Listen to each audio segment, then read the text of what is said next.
Hello, तो आप देख रहे हैं चिट चैट विद हिमानी और मैं हूं आपकी दोस्त होस्ट हिमानी। तो आज हमारे साथ जम्मू की एक काफ़ी फेमस पर्सनालिटी बोल सकते हैं हमारे साथ जम्मू की काफ़ी अच्छी पर्सनालिटी हैं जो कि सोशल मीडिया में काफ़ी एक्टिव हैं और हमारे साथ है आरजे तानी। वेलकम आरजे तानी। एंड पहली बात तो आई विल वेलकम यू, क्योंकि आप अभी स्टूडियो में हैं मिर्ची के 98.3 मिर्ची के स्टूडियो में बैठे हैं। एंड अगर आप नहीं पहचानते मुझे तो मैं बता दूं, मैं हूं आरजे तानी और मेरा शो होता है 2 से 5 रेडियो मिर्ची 98.3 पर ही। प्लीज़ यार, अगर नहीं सुना ना अभी तक, ट्यून इन करके ज़रूर सुनना। तो आज हम तानी से बात करेंगे उनके कुछ फेयर्स के बारे में, उनकी कुछ पसंद के बारे में, उनके जर्नी के बारे में। तो हम तानी से उनकी जर्नी के बारे में जानना चाहेंगे कि किस तरह से एक नॉर्मल लड़की पढ़ाई करते के टाइम किस तरह से उन्होंने रेडियो ज्वाइन किया। जैसे कि हमें पता है कि उन्होंने कॉलेज में पढ़ाई करते करते ही ज्वाइन कर लिया था। तो एक्चुअली ना इसके पीछे बहुत फ़नी स्टोरी है गाइस। आप लोग बोलेंगे कि यार ये क्या बोल दिया, ऐसे थोड़ी ना हो जाता है। तो मैं यहाँ पर आई थी इंटर्नशिप करने के लिए। मेरा बस 3rd डे था एंड यहाँ पे मैंने देखा कि इंटरव्यूज़ चल रहे हैं। तो मैंने पूछा अपने स्टेशन हेड से, उस टाइम पे सुमित कक्कड़ वो हमारे स्टेशन हेड थे जम्मू के। अभी तो वो उनका डेजिग्नेशन बहुत हाई हो चुका है तो मैंने कहा ठीक है, चलो ट्राई करते हैं, देते हैं इंटरव्यू। मैंने इंटरव्यू दिया, एक लेवल पास हो गया, 2nd लेवल पास हो गया, 3rd लेवल की बारी आई और 3rd लेवल तक बस 3 लोग पहुंचे थे। एंड मैंने कहा यार इसमें तो नहीं हो पाएगा भैया ये तो बहुत ज़्यादा मुश्किल है। बट नहीं, फॉर्चुनेटली वो हो गया और मुझे कॉल आता है 3 दिन बाद। क्योंकि 3 दिन तक जब कॉल नहीं आया ना, मैंने सोच लिया था कि ठीक है अपनी इंटर्नशिप वापस से स्टार्ट कर देती हूँ मैं, क्योंकि मुझे नहीं लग रहा कुछ हुआ है। तीसरे दिन कॉल आ गया कि भैया हेलो मैम, आप तानिया बोल रहे हैं। तो अच्छा, ये बात भी शायद से नहीं पता है बहुत लोगों की, मेरा पूरा नाम तानिया है हम बिल्कुल तानी ही जानते हैं, तानिया शायद नहीं, तो तानी ही बेटर है।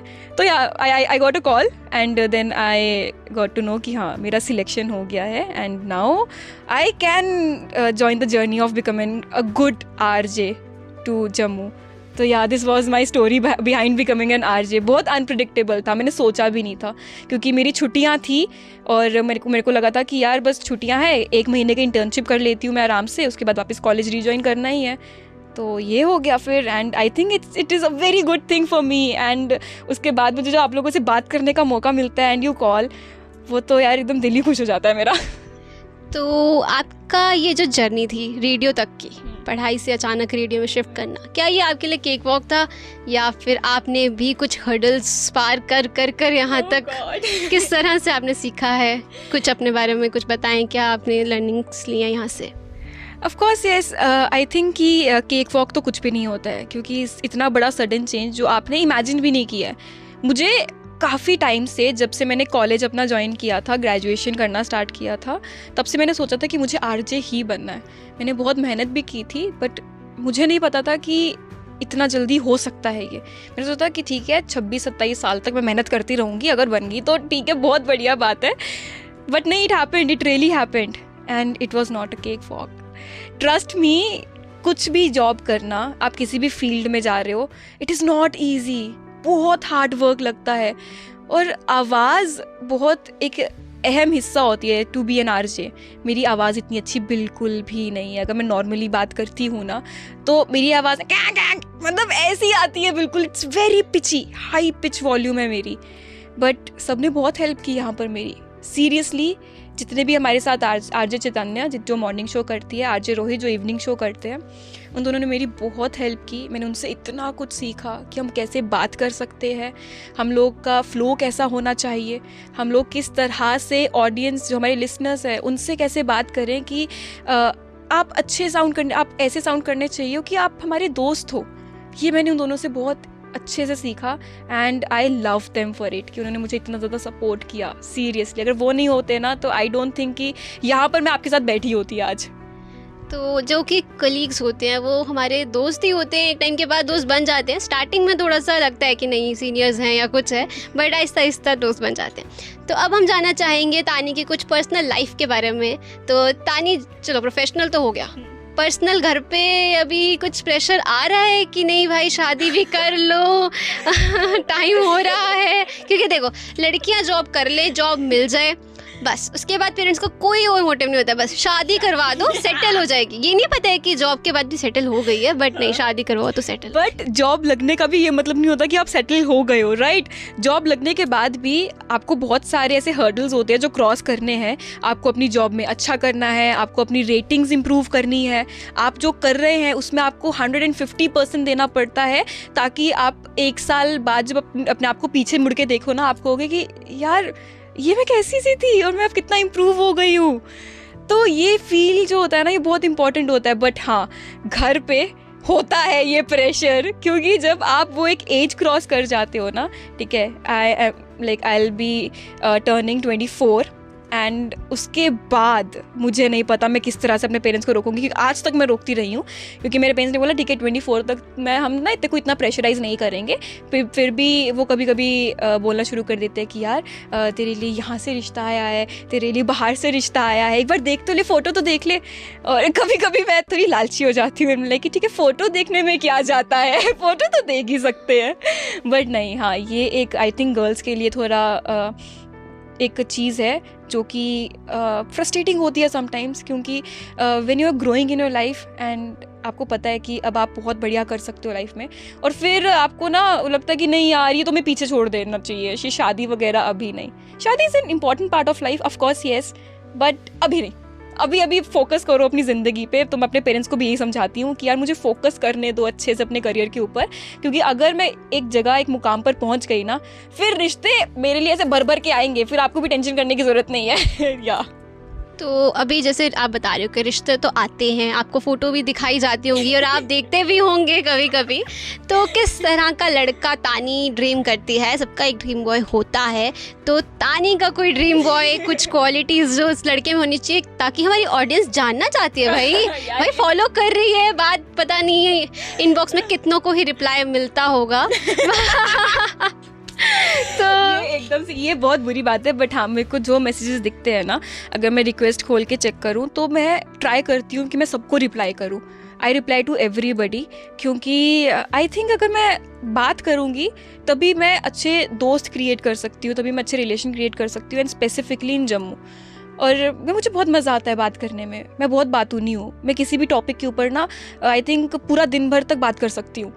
तो मैं इतनी बात नहीं हूँ, तो मैं हर किसी को रिप्लाई करती हूँ, कोई मुझे भेज देता है। बट हाँ, ये होना चाहिए कि वो मैसेज इतना इंट्रीगिंग होना चाहिए कि मैं मजबूर हो जाऊँ रिप्लाई करने के लिए, ठीक है? ऐसे सिर्फ हाय लिख के भेज दोगे तो मैं हाय का रिप्लाई क्या करूँगी? मतलब ऐसा कुछ तारीफ वगैरह करो, ऐसे बड़ा सा पैराग्राफ लिख के भेजो मेरा, मैं सोचूंगी ठीक है इसने काफ़ी एफर्ट्स मारे हैं। बट मेरा dream I don't think I have like dream guy kind of a thing नहीं है। मुझे ना अपने मैं बिलीव करती हूँ फ़िलहाल के लिए कि फ्रेंडशिप इज़ समथिंग जो कि बहुत ज़्यादा इंपॉर्टेंट है। Career, my family and friendship, मैं इन 3 चीज़ों पे इतना ज़्यादा फोकस्ड हूँ फ़िलहाल कि मैंने कभी सोचा ही नहीं है कि यार कोई ठीक है लड़का भी चाहिए ज़िंदगी में, क्योंकि फील ही नहीं होता यार। जब आप दोस्तों से सराउंडेड होते हो ना, आपको कभी कोई कमी महसूस ही नहीं होती है, क्योंकि वो फ्रेंड्स पूरी कमी कंप्लीट कर देते हैं। वो आपकी तारीफ़ भी कर देंगे, वो आपकी बेइज्जती भी कर देंगे, ठीक है? जहाँ पर नीडेड होता है आपकी तारीफ़ करना, वहाँ पर करते हैं, ऐसी बात नहीं है। और बेइज्जती तो 24 घंटे ही चलती रहती है। तो या आई फिलहाल do not have any kind of dream guy kind of a thing. अच्छा ठीक है, तो ड्रीम बॉय चलो नहीं है, तो आप लोगों का चांस अभी भी बरकरार है। तो आप लोग आपने नोट कर लिया ना पॉइंट, बड़े बड़े पैराग्राफ्स, ठीक है? चलो ठीक है, तो अब हम तानी से कुछ बातें सीरियस भी कर लेते हैं। तानी, हाँ? आपको कोई भी इस तरह का फेयर जिससे तानी बहुत ज़्यादा घबराती हो, डरती हो? सबके अंदर कोई ना कोई फेयर होता है। I do have one fear. I have fear of losing hope. I have a fear of stepping back. जहाँ पे मैं कोशिश कर सकती हूँ, मैं आगे बढ़ सकती हूँ, वहाँ से स्टेप बैक करने का ये एक fear है मेरे अंदर कि मैं कभी ऐसा लाइफ में हो, कभी ना हो कि ये चीज़ मैं कर लूँ, स्टेप बैक। ये मुझे बहुत डर लगता है इस चीज़ से, मुझे फेल होने से बहुत डर लगता है, और एक जगह रुक जाने से बहुत डर लगता है। आज तक मैं किसी भी जगह पर गई हूँ, मैं कभी रुकी नहीं हूँ किसी भी चीज़ के लिए। या तो अगर मुझे लगता है कि यार ये चीज़ मेरी लाइफ में फिट नहीं हो रही है, मैं वहाँ से निकल जाती हूँ and I try something very new, और मैं ट्राई करती हूँ कि उसमें मैं बेस्ट बन जाऊँ। तो ये मेरे कुछ फेयर है कि मुझे कभी रुकना नहीं है, मुझे कभी किसी चीज़ से डरना नहीं है, और मुझे अपनी होप लूज़ नहीं करनी है टू डू द बेस्ट। सो या तो तानी, जिस तरह से आपने बताया कि कुछ फेयर्स तो हैं, ठीक है, तो इस फेयर्स को आप ओवरकम करने के लिए कुछ ऐसा करते हैं जो आप हमारी ऑडियंस को समझाना चाहें? क्योंकि आज के दिन में आए दिन हम लोग देखते हैं कि हमारा यंग यूथ है हमारा, वो काफ़ी सुसाइड्स एंड इस सब चीज़ों में बहुत ज़्यादा जा रहा है। अभी रिसेंट में मेरे भी कोई नोन में इस तरह सा कुछ वाक़या पेश आया है, तो बहुत हार्ट ब्रेकिंग लगता है कि आजकल की जनरेशन बहुत जल्दी होप लूज़ कर देती है। तो आप इसके बारे में क्या बताना चाहेंगे? फर्स्ट ऑफ ऑल, ये बहुत सेंसिटिव टॉपिक है to discuss on, to give a statement on, क्योंकि ना हम किसी के शू में पैर रख के नहीं समझ सकते कि एट अ पॉइंट वो लोग क्या फील कर रहे हैं, वो उनके क्या इमोशंस है, राइट? तो मुझे लगता है कि यार इस टॉपिक के बारे में ना, या फिर if we talking about losing hope, इसमें अपनी will power and to understand one another, ये सबसे ज़्यादा इम्पॉर्टेंट है। सबसे ज़्यादा इम्पॉर्टेंट है हमारे फ्रेंड्स अराउंड अस, ठीक है, जिन पे हम सबसे ज़्यादा बिलीव करते हैं, क्योंकि आई थिंक आज के ज़माने में ना friendship is more important, it holds a much importance than even our families. True, क्योंकि मैंने बहुत बार ऐसे देखे हैं कि ऐसे किस्से हैं कि हमारी कभी भाई से नहीं बनती है, किसी की बहन से नहीं बनती है, बट उनका दोस्त एक होता है, उससे ना वो कभी लड़ाई भी नहीं करता है, लड़ाई होती भी है तो तुरंत नेक्स्ट डे जाके वो उससे बात वगैरह कर लेगा। तो अगर आप दोस्त हो किसी के भी, सीरियस टॉपिक्स पे डिस्कशन करना शुरू कर दो। मस्ती होती रहती है, मस्ती करना is a part of our life, बहुत इंपॉर्टेंट है, बट सीरियस टॉपिक्स पर भी डिस्कशन करना इज़ वेरी इंपॉर्टेंट। तो भाई तेरी लाइफ में क्या चल रहा है, कैसा चल रहा है, अगर किसी चीज़ से परेशान है तो rather than cribbing with him, उसके साथ मिलकर रोने से अच्छा है उसे कुछ अच्छी बातें समझाइए, क्योंकि अगर आप उसे समझाओगे ना, उसके दिमाग के अंदर बहुत जल्दी जाएगी एज़ कम्पेयर टू उसे उसके पेरेंट्स समझाएंगे या कोई और समझाएगा। तो ये फ्रेंडशिप ना, ये इस होप के लिए बहुत एक इम्पॉर्टेंट पार्ट है और ये बहुत एक इम्पॉर्टेंस शो करता है। तो प्लीज़ प्लीज़ प्लीज़, अगर आप किसी के भी फ्रेंड हो, even you, even me, I really try कि मैं पूछूं अपने दोस्तों से कि वो क्या कर रहे हैं, कैसा कर रहे हैं, और फिर उनके साथ बैठ कर सॉल्यूशंस निकालूं उस चीज़ के, ना कि उनके साथ बैठ के रोऊं उस चीज़ के ऊपर। तो this is one thing I really wish it could happen. तो जैसे कि इन्होंने बताया, ये सच में काफ़ी सेंसिटिव टॉपिक है।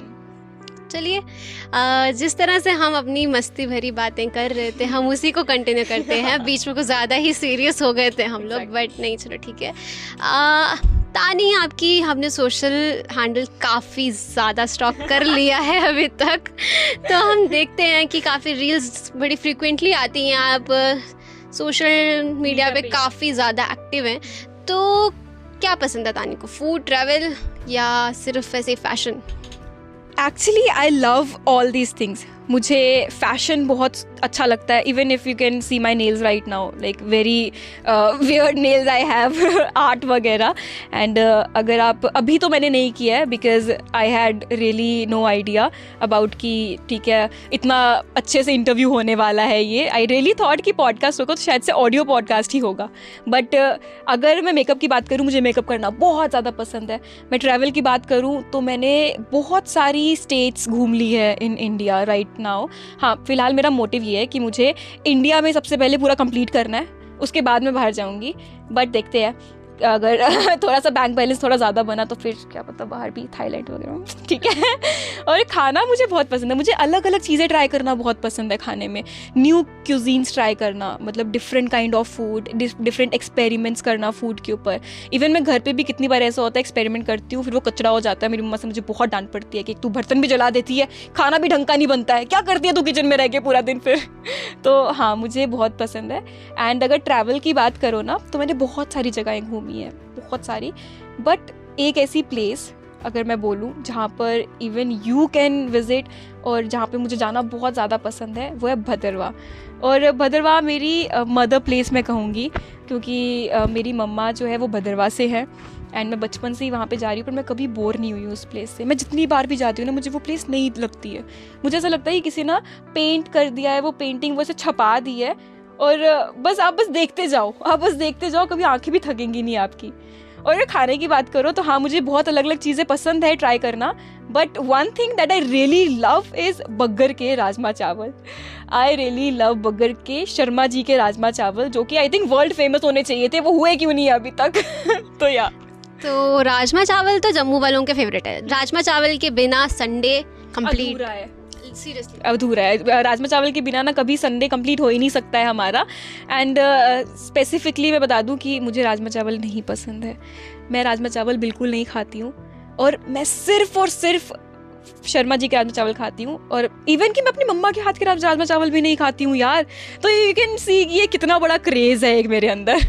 तो अगर आप वीडियो देख रहे हैं तो शर्मा जी तक पहुंचा देना, शेयर कर दीजिएगा ये वीडियो ताकि वो भी देखे और उनको पता चले कि उनके फैन कहाँ कहाँ तक बैठे हैं। बहुत बड़े वाले। तो राजमा चावल तो ठीक है, तो कलाड़ी कुलचा नहीं पसंद है? यार कलाड़ी कुलचा ना मुझे सिर्फ अपने पापा के हाथ का पसंद है, टू बी वेरी ऑनेस्ट। मेरे पापा बहुत अच्छी कलाड़ी बनाते हैं, वेरी यम। एंड अदरवाइज मुझे मेरा टिफ़िन रोज़ यहाँ पर मेरे पापा पैक करके देते हैं। ईदर यू से किसी भी टाइप की पराठे बनाना हो, ठीक है, वो हर किस्म के पराठे बना सकते हैं, या फिर उनको बोलो कि ये वाली सब्ज़ी है, इसको कुछ अलग तरीके से बनाओ जो हमने कभी टेस्ट ही ना की हो, वो ऐसा कुछ करेंगे उसमें कि आप बोलो कि यार ये तो कुछ अलग ही लग रहा है। तो he is a very good cook. I love my father की कुकिंग अ लॉट। मम्मी आपकी कुकिंग बैड नहीं है, आई ट्रस्ट मी, मेरी मम्मी बहुत अच्छा कुक करते हैं। बट यार एक होता है ना कि वो पापा के हाथ की चाय, पापा के हाथ की कलाड़ी कुलचा, ये सब चीज़ें मुझे बहुत अच्छी लगती है, क्योंकि पापा is not a very regular kind of a cook. तो या अदरवाइज मम्मा प्लीज़ मारना मत अब। पापा के हाथ का खाना तो पसंद है, पर उनसे कुछ सीखा? पापा से या दिस इज माई पर्सनैलिटी, जो एक पार्ट है मेरी पर्सनैलिटी का, which is very honest and which is be humble to everybody you meet. और सबका एक ऐसा फेज़ होता है हर एक इंसान का जहाँ पे वो कहीं ना कहीं सेंसिटिव होते हैं। तो कभी भी उनके उस पार्ट को मत छेड़ो, और कभी भी आप उनके जो दुख है उन पे हंसो मत। ये चीज़ मैंने अपने पापा से सीखी है। तो आई थिंक ये मेरी लाइफ में बहुत एक इम्पॉर्टेंट रोल प्ले करता है। And otherwise this whole bubbly personality is my mother giving. मेरी मम्मा की personality is just like me. She is bubbly, she is very funny, she is very sarcastic। तो ये वाली जो पर्सनैलिटी है ये मेरी मम्मा की है, एंड द पर्सनैलिटी जो मुझे एक बहुत अच्छा इंसान बनाती है वो मेरे पापा से मुझे मिली है। थैंक यू आंटी, आपने हमें इतनी अच्छी आर्ज दी, इतनी अच्छी इनकी पर्सनालिटी है। और आई होप कि अगर हम आंटी से कभी मिल पाए तो बिल्कुल सेम मिलने वाले हैं, जिस तरह से ये हैं वैसे ही आंटी होंगे। Surely. तो ये सब चीज़ें जानकर हमें बहुत मज़ा आ रहा है। तो हम सोच रहे हैं इनसे थोड़ी सी बातें थोड़ी लंबी कर ली जाएं। आई नो कि इनके पास टाइम का थोड़ा सा कंस्ट्रेंट तो रहता है, पर कोई बात नहीं, आज हिमानी के लिए सब दे दिया मैंने। तो तानी, आप अपना कुछ ऐसा शेयर करना चाहेंगे, फन मोमेंट आपका कलीग्स के साथ, आपके फ्रेंड्स के साथ, कुछ भी हमारे ऑडियंस के साथ? यार टू बी वेरी ऑनेस्ट ना, मिर्ची में every time is a fun time, ठीक है। अगर आप यहाँ पे एंटर करते हो ना, तो वो एंटर का मतलब ही है now you have entered the fun part. तो हमारे यहाँ पे सिर्फ मस्ती होती है। And the most not funniest but the most सबसे ज़्यादा what is that one thing, मेरे को एक वर्ड नहीं मिल रहा है, बट मेमोरेबल, या I can say that memorable. The most memorable part is जब यहाँ पर एंटर करते हैं अपने स्टूडियो में, वॉल्यूम अप करके हम सारे डांस करते हैं, ठीक है। जब यहाँ पे जैसे मेरा एक लिंक ख़त्म हो गया, उसके बाद देयर आर 3 या 4 songs and I have a good time, तो मैं यहाँ पे अपने लाइक कलीग्स को बुलाती हूँ, एंड उसके बाद हम लोग यहाँ पे वॉल्यूम अप करके डांस करते हैं, सिर्फ डांस करते हैं। और वो मेरे लिए बहुत एक इम्पॉर्टेंट पार्ट है, एंड वो एक एनर्जाइज कर देता है मुझे टू डू गुड, एंड वो फन मोमेंट क्रिएट कर देता है। और यहाँ पर सबसे ज़्यादा मस्ती होती है, इस स्टूडियो में बहुत मस्ती होती है। यहाँ पे कभी कभी ऐसा होता है, ये बात बाहर चली जाएगी तो पता नहीं क्या होगा, बट हाँ कभी कभी ऐसा होता है मैं चेयर के ऊपर खड़े होकर भी डांस कर रही होती हूँ। तो इतनी मस्ती होती है यहाँ पे। एंड मोर ओवर बाहर तो हमारे यहाँ पे तो वैसे भी कंस्ट्रेंट नहीं है कि ऑफिस है तो आप गाने नहीं सुन सकते, आप ये नहीं कर सकते। हम बाहर भी कितनी बार ऐसा होता है फुल वॉल्यूम में सॉन्ग लगाते हैं टीवी के ऊपर और नाचते हैं, सिर्फ नाचते हैं। तो yeah Mirchi is equal to fun and entertainment. तो दिस इज वन फन। तो नाचते हैं। तानी को डांसिंग भी पसंद है क्या? I love to dance and sing, though I do not know how to dance and sing, but मुझे बहुत पसंद है बस नाचना गाना, चाहे मेरी फटी आवाज़ हो उसमें भी मुझे आई थिंक ये भी एक बहुत अहम चीज़ है मेरी ज़िंदगी की, क्योंकि मैं जब भी लो फील करती हूँ ना, या फिर मुझे ऐसा लगता है कि मैं कहीं ना कहीं बहुत सैड फील कर रही हूँ, या फिर वेव ऑफ सैडनेस जिसे कहते हैं, तो मैं एक ही चीज़ करती हूँ, मैं लगाती हूँ एक सॉन्ग और मैं नाचना शुरू कर देती हूँ। और सबसे फनीस्ट पार्ट ये है कि मैं आइटम सॉन्ग्स के ऊपर नाचती हूँ। मैं सारे, चाहे वो शीला की जवानी है, चाहे वो मुन्नी बदनाम हो गई है, या फिर वो फेविकोल से हो गया, तो ये ऐसे सॉन्ग। एंड सबसे जो अजीब सॉन्ग पे मैं नाचती हूँ है वो है वो कौन सा सॉन्ग है, टिंकू जी समथिंग लाइक दैट सॉन्ग है ना, एक वो है, और पल पल ना माने टिंकू जी।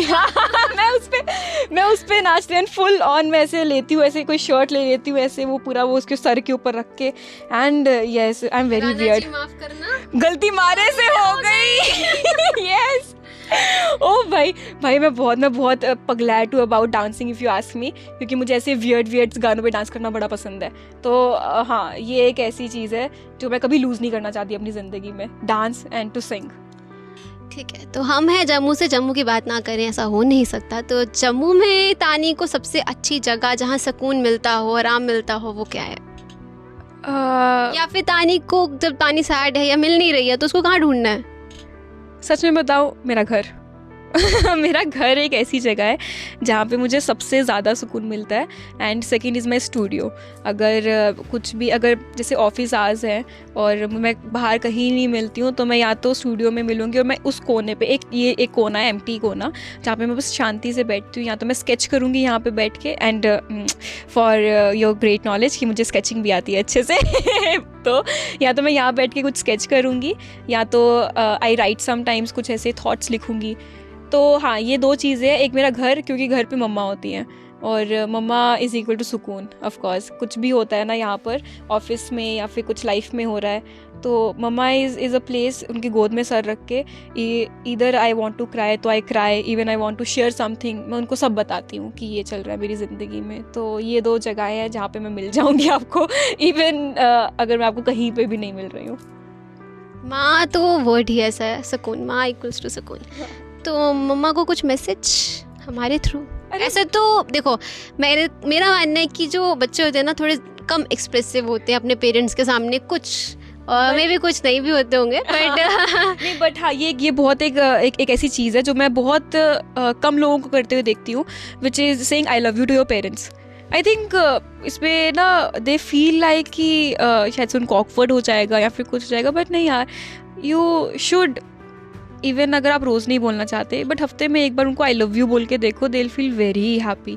क्योंकि मैं अपनी मम्मा को बहुत बार बोलती हूँ, मैं अपने पापा को बहुत बार बोलती हूँ। Sometimes I hug them, I say I love you mummy, I love you papa, and it's just a statement यार गाइस। इसको बोलने में कोई ऐसे दोराहे मत किया करो, क्योंकि even they really need to feel loved by you, क्योंकि वो आपको अपने हर एक तरीके से वो प्यार दे रहे हैं, चाहे वो गुस्से से देते हैं प्यार, चाहे वो डांट कर देते हैं, हर चीज़ में ना उनके प्यार ही होता है। तो आप ये एक स्टेटमेंट के थ्रू आप उनको प्यार शो कर सकते हो, क्योंकि हम इतनी बड़ी चीज़ें उनके लिए नहीं कर सकते हैं फ़िलहाल, है ना।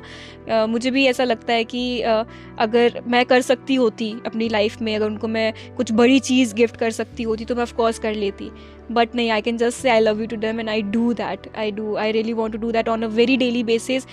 बट सबसे एक ऐसी चीज़ है जो मैं करती हूँ वो है कि अगर मैं कभी जल्दी पहुँच गई या फिर आई हैव द स्ट्रेंथ, तो मम्मा के पास जाती हूँ, मैं उनकी गोद में लेती हूँ, उनको हक करती हूँ अच्छे से। तो हाँ, ये एक ऐसी चीज़ है जो आपको करनी चाहिए पेरेंट्स के लिए। तो तानी, जिस तरह से आपने बोला कि आपके कॉलेज डेज में ही जॉब लग गई थी, तो आपकी फर्स्ट सैलरी जो आई होगी, तो सब लोगों को, बच्चों को खुशी होती है यार, मतलब ड्रीम होता है कि हाँ सैलरी आएगी, मैं ये करूँगा, सैलरी आएगी मैं वो करूँगा, वहाँ जाऊँगा, ये शॉपिंग करूँगा, वो करूँगा। तो आपने अपनी फर्स्ट सैलरी के साथ क्या किया था? एक्चुअली ये बहुत एक लेम चीज़ है, मतलब इससे मैं काफ़ी बेटर चीज़ें कर सकती थी, बट मेरे पापा ने ना हमेशा से ऐसा हुआ है, काफ़ी समय से ऐसा हुआ है कि मेरे पापा ने ना हमेशा पुराने फ़ोन्स यूज़ किए हैं। जैसे कि मैंने नया फ़ोन ले लिया तो मेरा पुराना वाला फ़ोन पापा यूज़ करते थे। मुझे ऐसे ना अजीब लगता था थोड़ा सा, but I was a very dramatic kid, ठीक है। मैं कोई एक चीज़ बोल देती थी तो पापा मुझे दिलाकर दे देते थे, एंड आई न्यू दैट कि पापा मुझे दिलाकर दे देंगे, और मैं कभी मैं इतनी बेशर्म हूँ ना, मैं कभी पीछे भी नहीं हटती थी मांगने से। बट हाँ, मेरी पहली सैलरी जब आई थी, तो मेरी पहली सैलरी के दौरान मेरे पापा का बर्थडे भी था, तो मैंने पापा को एक न्यू फ़ोन गिफ्ट किया था। It was a very costly phone, तो हाँ मुझे उसकी EMIs भरने में बहुत महीने लग गए थे, बट नहीं, मुझे इस चीज़ की बहुत ज़्यादा खुशी थी कि मैंने अपने पापा को फ़ोन लेकर दिया है, क्योंकि हमेशा से पापा को ना वो पुराने फ़ोन्स यूज़ करते हुए देखना है। I really had a feeling कि यार जब मेरी पहली सैलरी आएगी ना तो मैं पापा को ही कुछ लेकर दूंगी। तो या आई डिड दैट, एंड उसके बाद जब पापा की EMI खत्म हुई तो मैंने मम्मा को आईफोन लेकर दे दिया, क्योंकि मेरी मम्मा आईफोन की बहुत शौकीन है स्टार्टिंग से ही। शी हैड वो iPhone 5 था, तो वो छोटा था बहुत, मतलब बहुत पहले की बात है, तो वो ऐसे छोटा सा iPhone 5 था, तो मैंने देखा था उनके पास, एंड शी यूज्ड टू से कि यार अगर मुझे देना होगा ना फ़ोन कभी तो मुझे आईफोन ही देना। तो उसके बाद I gifted her an iPhone. तो या आई रियली विश कि मैं आगे भी जाकर ना कुछ अच्छा कमाऊँ और मेरी सैलरी इंक्रीज हो, तो उन्हें I really wish to gift an apartment to them. Oh ये बात कट कर दे रहा है, ये सीक्रेट है, ये बताना नहीं है किसी को। ये बताना नहीं था किसी को। बट हाँ आई विश फॉर दैट। तो हम उम्मीद करते हैं कि आपकी विश बहुत जल्दी पूरी हो जाए, प्लीज फिंगर क्रॉस्ड। तो हम जानना चाहेंगे कि तानी, आपका कोई बेस्ट फ्रेंड है जिसको हम पकड़ सकते हैं आपके सीक्रेट्स रिवील करने के लिए? एक्चुअली मेरे पास सीक्रेट्स है ही नहीं, टू बी वेरी ऑनेस्ट ना, मेरे पास बहुत ऐसे कम सीक्रेट्स हैं, क्योंकि मैं बहुत मुंहफट हूँ, ठीक है। तो जैसे आई हैव मेनी फ्रेंड्स, ठीक है। मेरी एक बेस्ट फ्रेंड है, वो पोलैंड में है फिलहाल। मेरा दूसरा बेस्ट फ्रेंड है, इज अ डायरेक्टर इन, वो दिल्ली में होता है, ठीक है। एंड तीसरा बेस्ट फ्रेंड तो रोहित ही है यहाँ पर, ठीक है, Rohit and Chetu, and I think everybody यहाँ पर मेरे, they all are quite very close to me. तो बेस्ट फ्रेंड अगर बोल तो हाँ वो बेस्ट फ्रेंड वाली बात नहीं है, बट मेरे सभी फ्रेंड्स को ऐसे पता होता है मेरी लाइफ में क्या चल रहा है, मैं किस चीज़ से परेशान हूँ, और क्या प्रॉब्लम्स है, या फिर क्या बहुत अच्छी चीज़ हुई है मेरी जिंदगी में।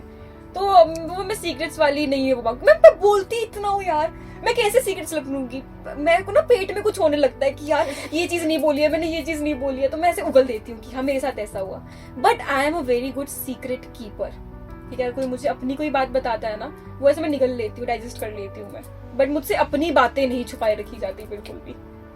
ओके, सो हमें बहुत ज़्यादा मज़ा आया आपके साथ बात करने में। काफ़ी चीज़ें हमने जानी जो शायद लोग नहीं भी जानते होंगे। exactly, कोई नहीं जानता होगा। बहुत कम लोग जानते होंगे।